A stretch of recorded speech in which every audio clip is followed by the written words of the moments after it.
اعوذ باللہ من الشیطان الرجیم بسم اللہ الرحمن الرحیم۔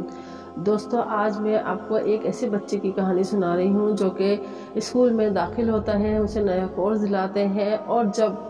اینڈ ہوتا ہے سال کا تو دیکھتے ہیں کاپیوں کی وہ حالت ہوتی ہے کہ بچے نے کاپی بالکل کالی کی ہوئی ہوتی ہے اور ٹیچر اسے ڈانٹتی ہے کہ تم نے کیا کیا ہے اور آئندہ سے نہیں کرنا، ٹھیک ہے۔ پھر وہ نئی کلاس میں جاتا ہے، پھر نیا کورس دیتے ہیں، پھر وہ کاپیاں کالی کرتا ہے اور وہ اسی طرح اپنی کاپیاں کالی کر کے بھر دیتا ہے۔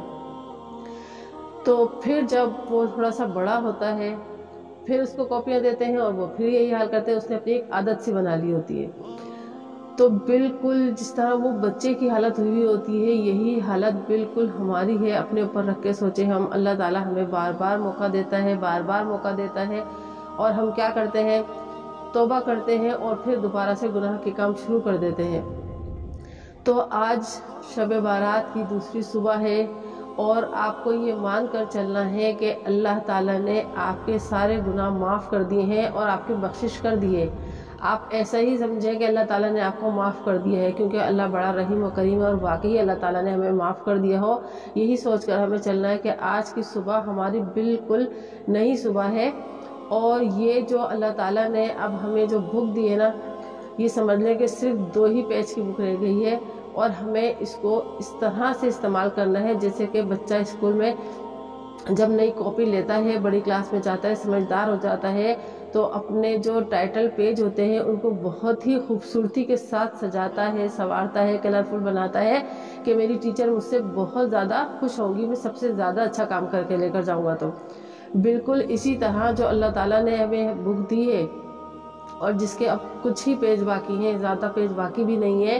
تو اس کو ہمیں اتنا اچھا صاف ستھرا اور چمکدار کر کے لے کے جانا ہے اپنے عمل کی قلم سے کہ وہ روشن اور چمکدار بک ہو جائے اور ہمارے اعمال ایسے چمکتے ہوئے اس میں نظر آئے کہ اللہ پاک ہم سے خوش ہو جائے۔ بالکل بھی اس کو اپنے گناہوں سے ہمیں کالا نہیں کرنا ہے، سیاہ نہیں کرنا ہے، کیونکہ یہ اللہ تعالیٰ نے ہمیں آخری چانس دیا ہے کہ ہم اپنے اعمال کو سدھار لیں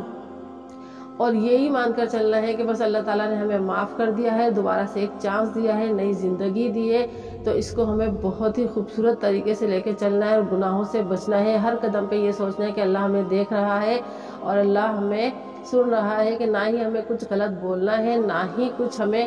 غلط سوچنا ہے اور نہ ہی غلط کرنا ہے اور نہ ہی کسی کے بارے میں برا سننا ہے، نہ ہی کسی کے بارے میں برا کہنا ہے۔ یعنی غیبت کرنا تو گناہ ہے ہی، غیبت سننا بھی گناہ ہے۔ تو جب کوئی شخص آپ کے سامنے کسی کی برائی کرے تو بہت ہی خوبصورتی کے ساتھ آپ اس کو سمجھا دیں، منع کر دیں اور اگر وہ باز نہ آئے تو آپ اس جگہ سے اٹھ جائیں تاکہ آپ کی جو بک ہے وہ کالی نہ ہو۔ آپ کی جو